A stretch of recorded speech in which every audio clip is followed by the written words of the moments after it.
Hey there, everyone, and welcome to this episode of Full Disclosure with Tom. Today, we're going to talk about something I've found quite interesting here lately and just kind of been thinking about, spitting around ideas on. So, we want to kind of talk about it with you guys today.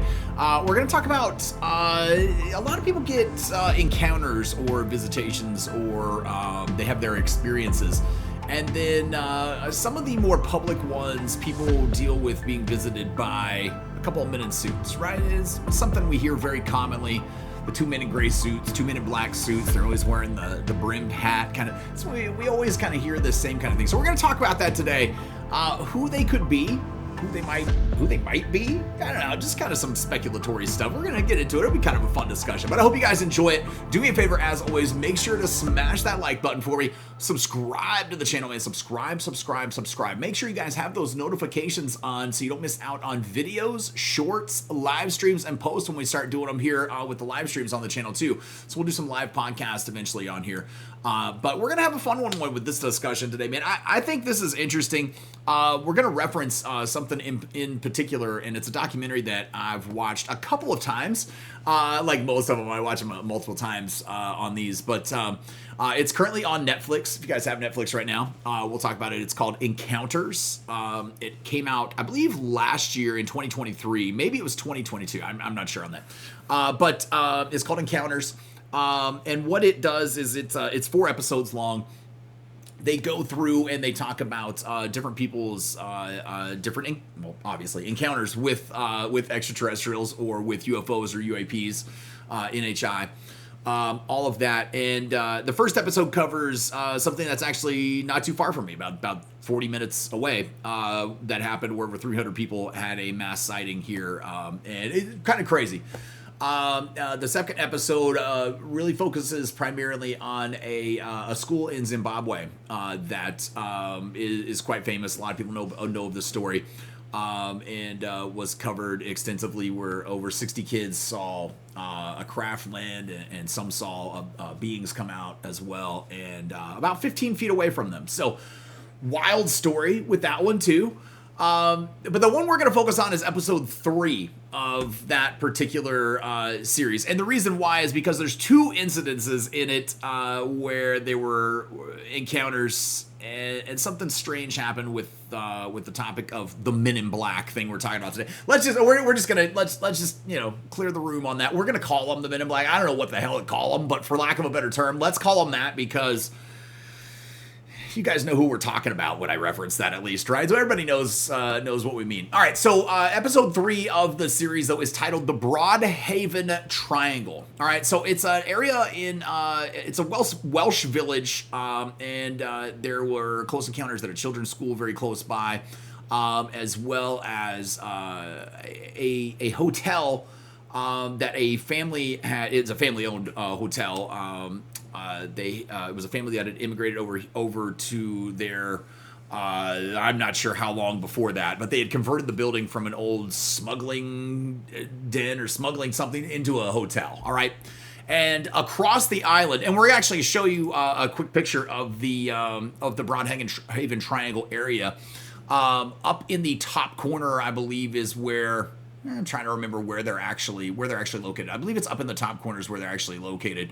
The family that had the hotel sits right on the water, and then directly across one of the top lines of the triangle is where there's another family that had an occurrence.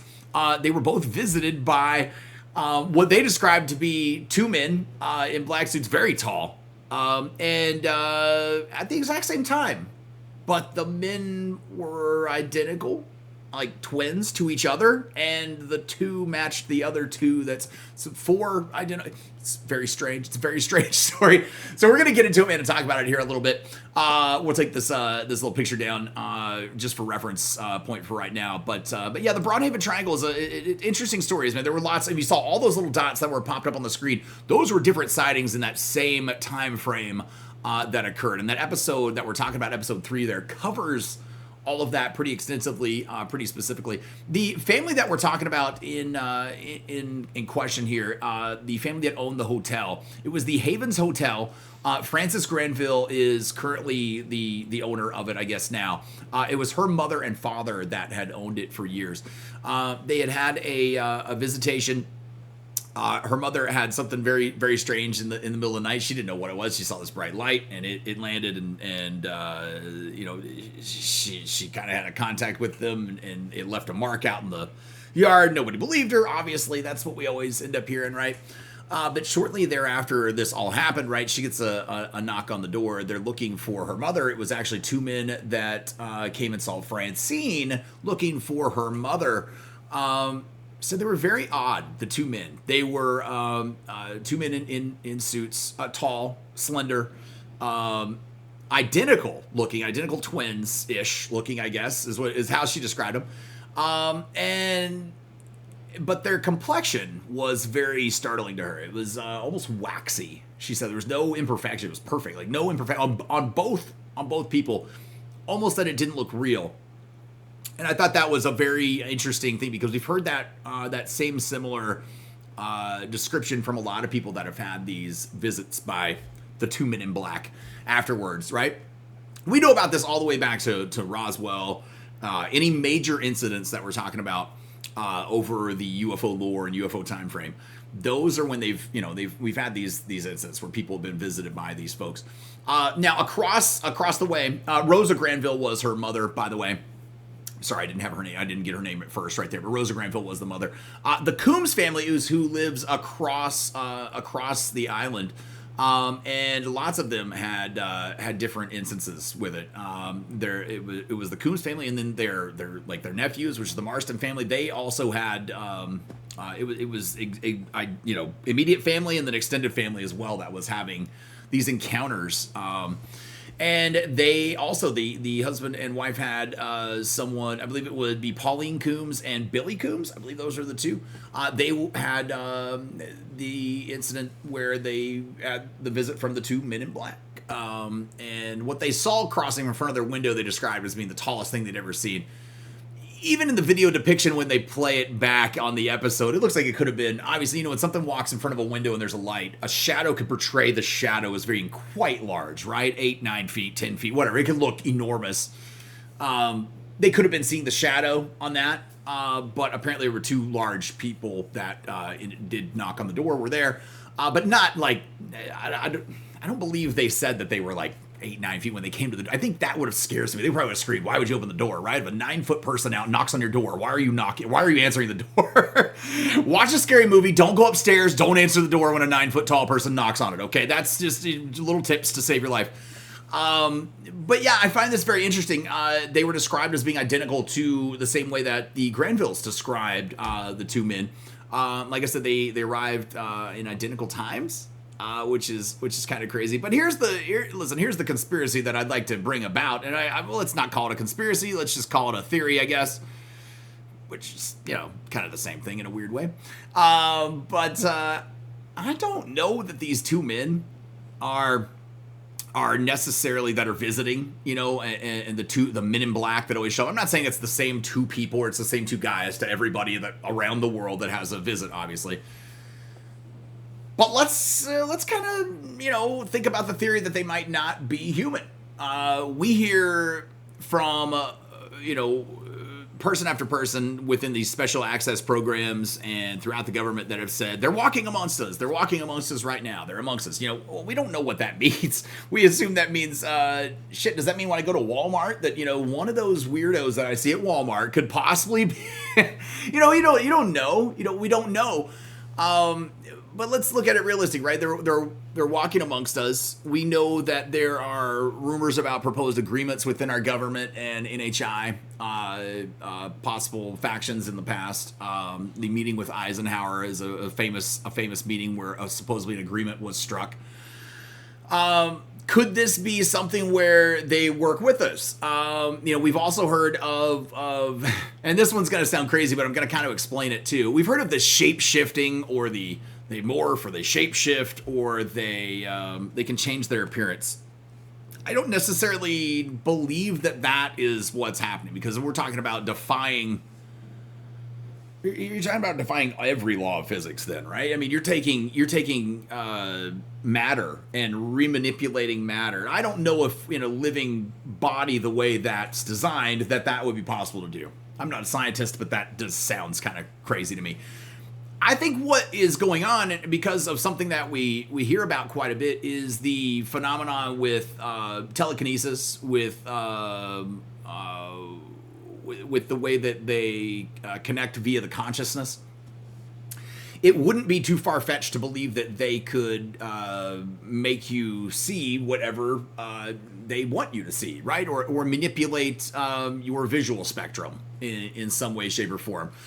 The consciousness is really just portraying the light that we wanted to see, right? That we're seeing. So if they can manipulate your consciousness to make you see something else, then I think it's very, very possible. So they might not actually be arriving at that house dressed in suits with brimmed hats and in a Lincoln Town car. You know, that might be what we see because that's what they want us to see. Who know? You know, who knows? And we're throwing theories out there, and these are crazy theories, but we're going off of things that are correlations between lots of people's different stories about we've heard about shape-shifting craft, we've heard about shape-shifting beings. If we're going back to like the skinwalker stories and things like that, a lot of Native American stories talk about the shape-shifting abilities of some of these. On the Welsh Island in particular that we're talking about, they have a story. There's a little small island out from the island that both of these two families, the Granvilles and the Coombs, believe there's a base at this on this island. The Coombs family, at one incident, the Granvilles had looked out. It was her and her mother, Francine and Rosa, were both looking out. They were sitting at the kitchen table. They looked out the window. They saw this bright light off in the distance. I don't believe it was too far away, but then it moved out further away to this island. She hops on the phone and calls Pauline Coombs, who lives on the other side of the island directly across from her, and goes, "Please tell me you're seeing this right now." And she says, "We're looking at it. All of us are staring at it right now. The kids, everybody's looking at it."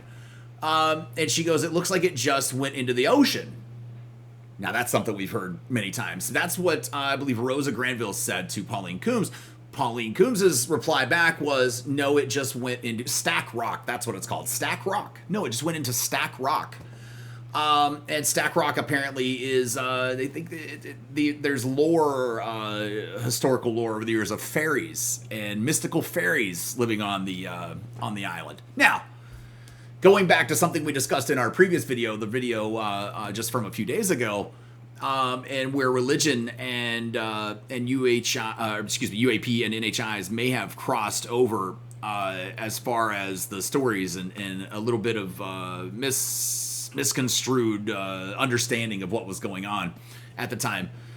You know, seeing fairies and having those stories couldn't be much different really than seeing light orbs floating around, little small orbs coming out of the ocean or coming out of the island and doing magical things, tricking you with their eyes. They call them tricksters and things like that. So those stories that we hear as myths and things like that in lore from over the years, I think we should start to look into a little more and take a little more seriously, because I think if you read between the lines, I don't believe that fairies are real. I don't believe that we've actually got real fairies. If you believe in that, I'm not knocking you for it. That you're welcome to believe in something like that if you want. That's absolutely fine. I don't personally believe in that. I think that it was something that was completely just misconstrued. They didn't understand or have the vocabulary or the words or the education to be able to explain what they were seeing at the time. So, but I think these entities, these two men, the men in black, the suited men that visit these people after all of this is happening each time, I think there's a possibility that they might be some of the group that's working with us, that's walking amongst us, working with our government or even the aerospace companies possibly. And so, yeah, I think we should pay more attention to some of these stories and start to look for more of the correlations between these and see where it takes us and what kind of rabbit hole we can get down with that one. But I hope this conversation interests you guys. I hope this was an interesting topic today for you. Do me a favor, as always, make sure to smash that like button for me. Subscribe to the channel and subscribe. Always make sure you got those notifications on so you don't miss out when we drop awesome videos like this, man. We've got the meditation videos coming up very soon. Going to talk about CE5 meditation, which is supposedly a way to be able to contact extraterrestrials and kind of like open up you as a beacon to let them know that you're willing to contact. We're going to talk about it, man. We'll talk about it all, go do the ins and outs of it. And then we'll make a meditation walkthrough for you guys as well. I've done it. I've done it. I've had some interesting experiences. I have a little journal on my phone app that I downloaded. I've been documenting each time that I do it and just kind of writing down on there. It's interesting. I don't know how to take what you see and what you don't as what's real and what's not. Your eyes are closed. You're kind of just chilling, and I think you're just kind of supposed to let happen whatever happens, right? And so I'm just gonna report on that and share it with you guys. And I'll tell you what I've seen in that video, and maybe you guys can share your experiences with me as well. And yeah, we can all learn something together. That's the whole goal of the channel. So hope you guys enjoy it. Do me a favor. Like I said, smash that like button, subscribe, have those notifications on, and we'll catch you on the next one. Thanks, everybody. Peace.